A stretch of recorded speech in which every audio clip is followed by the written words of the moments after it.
To my fellow South Africans, how are you? I need help. And I also want to tell other young women to never chase after blessers that have a lot of money. Rather stay with your boyfriend that is unemployed as long as he's someone that does not beat you or does not abuse you. God is going to bless you eventually. Never lust for a foreign man because he has money. If you are into foreign guys, let it be with a guy that has money that is normal, not someone who is always having these bags and bags of money. And when you ask him, are you a criminal? No. Where do you get this money from? No, it is my business. Your business is to enjoy and eat this money. But your girls will never listen. Even my mom did not like this guy whom I'll call Temba. He was from Zim. And this guy is my baby daddy. My mom, she never liked the guy because the very first day that I introduced him to my family, you know what he did? Instead of showing respect, he was not even showing respect to my parents.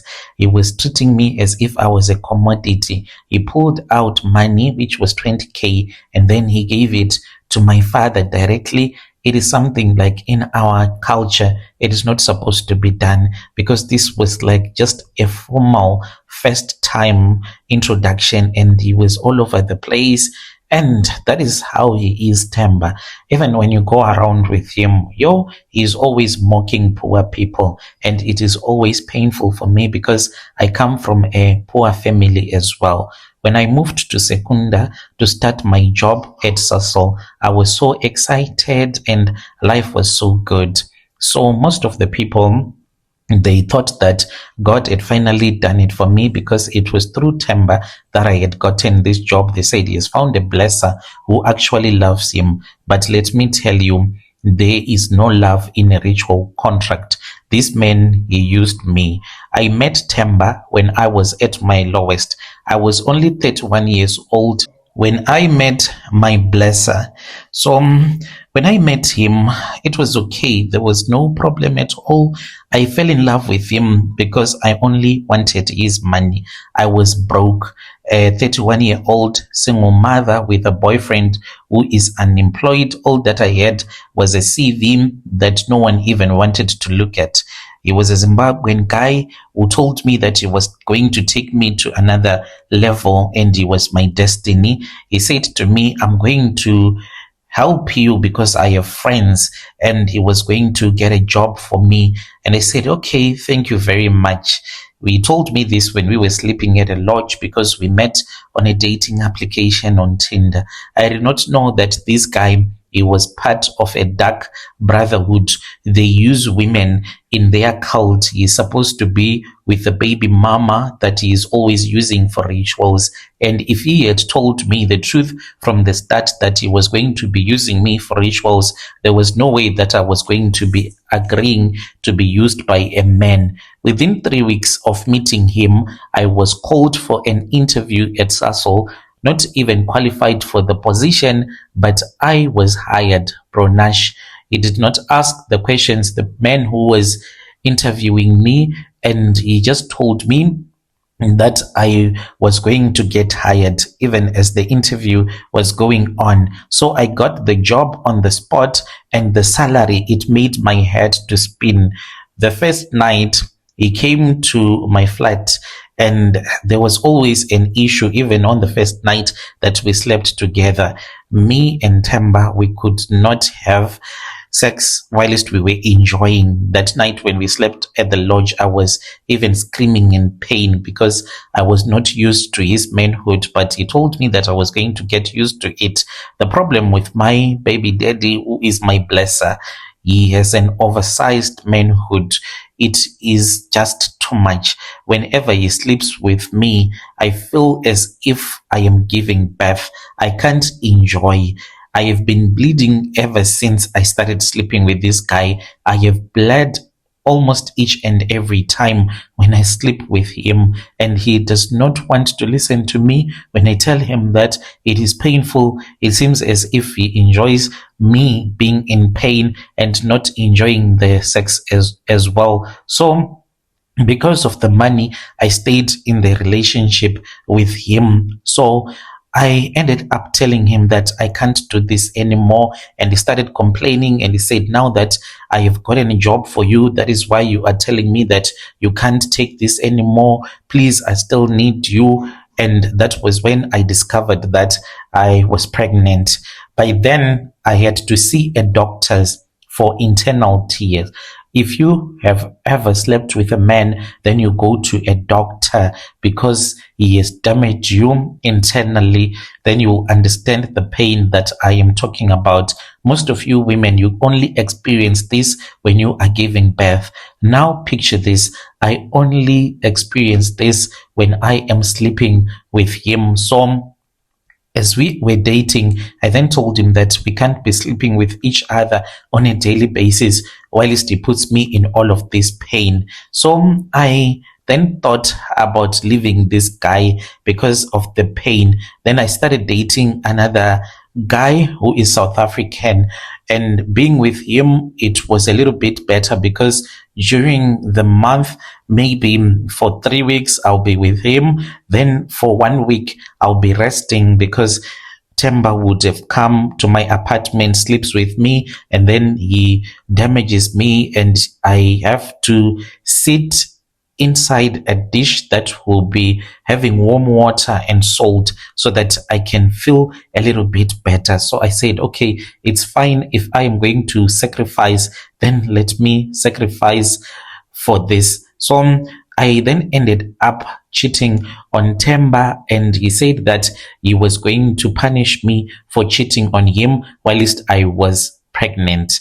So I gave birth. He kept on warning me. Temba, he told me that he does not want me to cheat on him because it makes me to become physically dirty. But I told him that his manhood, it is too big. It is far much better that I date him whilst we are just doing oral sex, but I sleep with another guy because I can't keep on sacrificing my private part simply because he has an extended manhood. He even confessed to me that because back in those days when he had no money, he used to rely a lot on sleeping with prostitutes in Pretoria. So he went to a traditional healer in his country where they enlarged his manhood. But the way that they enlarged his manhood, it is too big. And I said that I can't, because even when he is standing, you can even see that there is something that is between his legs. He does not even wear your normal underwears that a normal man is supposed to wear. He only wear a boxer short, sometimes two of them, and then his thing will just be hanging by the side of his leg. Even when he is urinating, he struggles. He have to drop down all of his pants, then the thing can come out. That is how big it is. He can't just take it out of the zipper when he opens the zipper. So whenever he sleeps with you, you are always in pain because of that. So by the time that I gave birth to our daughter, who is my second daughter, when my daughter was born, he told me to never, never make the mistake to cheat on him again. But love happened to me. I then dumped the other South African guy that I was dating. Then I started to date another man. By then, I was okay financially because I told myself that if Temba refuses to give me money, I'm going to take him to court so that he can pay me with maintenance. He came to me and he told me that he knew that I was planning to go to maintenance, but I was not supposed to do something like that because if he was going to get angry with me, I was not going to enjoy my life ever again. I said, like, whatever, I have a job, I have a car, I have a nice apartment, and I'm going to take you to court if you refuse to give me money, because you can't expect me to always have this physical pain of your oversized manhood, and then you expect me to be okay with that. I also want my freedom. I do not want my body to suffer simply because you helped me to get a job. How about you tell the people that helped me to get hired so that they can get me fired? I'm pretty sure that I'm going to get a job again. By then, what I had been telling myself was that since I now had experience, I had already submitted my CVs and I had gone for several interviews. And I was telling myself that there is no need for me to be suffering because of what this guy is making me to go through. I can go and get another job because I am having experience. But I did not know that this guy, it was going to hurt me in a way that was very bad like this. One day he met me. I was at a club. I ignored him as if I did not even know him. I ignored him because he was also with another girl. I said, oh, so I'm the one who is supposed to be stupid, where I am not supposed to date other men, yet you are busy sleeping with the slay queens. We are going to see who is clever. So I ignored him. In front of him, I started to speak with another guy, and then I went to his table. I was even sitting on his legs, and I wanted Temba to see that I also can do it, since he was showing me that he is having his slay queens. He then texted me and he told me to come to the table where he was, and I said, never, I'm not going to do that. You are supposed to come here. You have been cheating and you have been telling me not to cheat on you. So it means that from today, this is an open relationship. I'm going to sleep with this guy and you're never going to stop me. He told me not to do the thing that I was thinking of doing. Otherwise, I was going to suffer. And I said, never. I will never suffer. You are not God. You're not even South African, yet you want me to live the way that you want me to live. You are not my God. You are not my mother. You are not my father. If you want your money, I can work and I can give you each and every single cent that I have gotten ever since I have started working at Sasol. That is what I was telling him. He then said, you're going to make a mistake tonight. And when you make a mistake, when you lose someone that you love, you are not supposed to blame me. So I thought about it, but I was already drunk by then. And I say, whatever, man. We were busy screaming at each other on WhatsApp, whilst we were pretending as if we were dancing and enjoying the music with the partners that we had in that club. But there was a war of words that was happening in the background. So the guy then told me that it was time for us to go to his place. And I said, yes, Daddy, let us go to your place. We went, we slept. Then the next morning, Temba texted me again and then asked me where I was. And I was like, wherever you are, also know that I am wherever I am. If you are with another person, know that I am also with another person. You are the one who started this. So Brother Nashi said, okay, it's fine. I then went back to my ex-boyfriend for one night because he had been begging me, saying that he misses me. When I went to that ex-boyfriend, brother, I think that is when I messed up, because I made a video call whilst I was busy sleeping with my ex. I just wanted to hurt Temba so that he can dump me. He cried on the call. And then the next morning, my mom called me. She was crying. I knew that there was something. She did not want to tell me what had happened. So I rushed back home. When I rushed back home, that was when I discovered something that hurts me to this very day. I discovered that my baby, my daughter, she could not move her legs. She could not move her legs from the waist going down.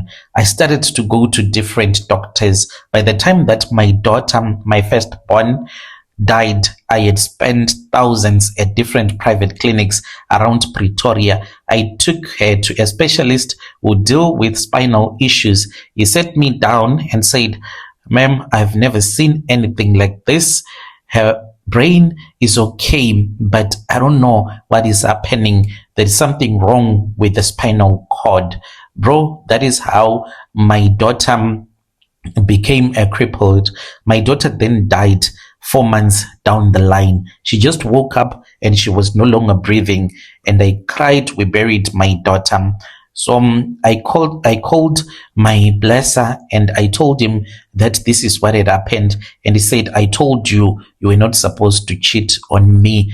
So I knew by then that the threats that he had been saying all along not to cheat on him, they were not empty threats. He does not want any other guy on top of me, which is very painful for me because he cheats. The guy, he sleeps with other women, but he does not want me to sleep with any other man. He only wants me to wait for him. And he says that he does not want to see any other guy in my life. So, Brother Nashi, what has brought me here is that I want you to help me. I want you, if you are able, to speak with your brother because he is making my life to become a living hell. I cheated on him because I am a human. I was in pain whenever he sleeps with me, and now he is punishing me for no reason at all. My daughter, the only one that I have, when she cries, it's like she is possessed. I want my father. I want my father. It is so depressing, Brother Nashi. I even ended up beating my daughter because she was screaming 2 a.m. saying, I want to go to my dad. I want to go to my dad. We are supposed to go to Zim in the middle of the night. When I say shut up, she will scream. To my fellow South Africans, do not judge me until you have walked in my shoes. We all want the soft life, but we do not know that sometimes the guys that we end up with, they are ritualists. He took my daughter simply because I cheated on him. He is that controlling. He got my daughter sacrificed.